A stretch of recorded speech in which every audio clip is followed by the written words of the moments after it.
Well, I don't think it's correct to say about unconditional support. Unconditional support is not possible in current world, but if we speak about situation in Syria, we have to keep in mind that Assad and his army is a legitimate power in Syria, and they are the only real power in Syria that can resist terrorists on the ground. I know you know this as a diplomat, but it's very good to get that. Well, in our understanding, Security Council cannot accept a resolution blaming everything on Assad without having any results of any investigation. It will be simply unfair in terms of international law and incorrect. There are lots of, let's say, previous burdens. Yeah. Because of this, we consider it to be a very tragic situation that happened with the usage of chemical weapons. And our main purpose is to convince everyone to conduct a constructive, balanced international investigation before we make any conclusion about who is guilty and who is not.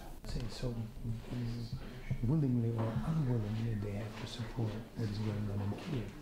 And let's keep in mind that during these days, none of the countries had any access to that area infected by chemical weapons. So how could we come to a conclusion that someone is guilty? Next time I'll just roll the camera. Well, of course, there is a minor exchange of information going on, but it is far away from what is necessary in our understanding in such a critical situation.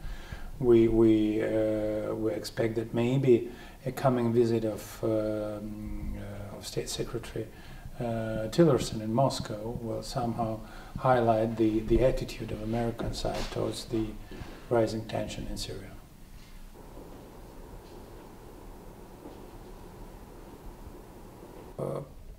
It is not correct to say that Moscow can convince Mr. Assad and to do whatever is wanted in Moscow.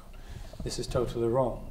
Of course, we have our partnership, our Air Force and military advisors are there upon the request of Assad government. So that's why, in terms of international law, our presence in Syria is legitimate. Excellent.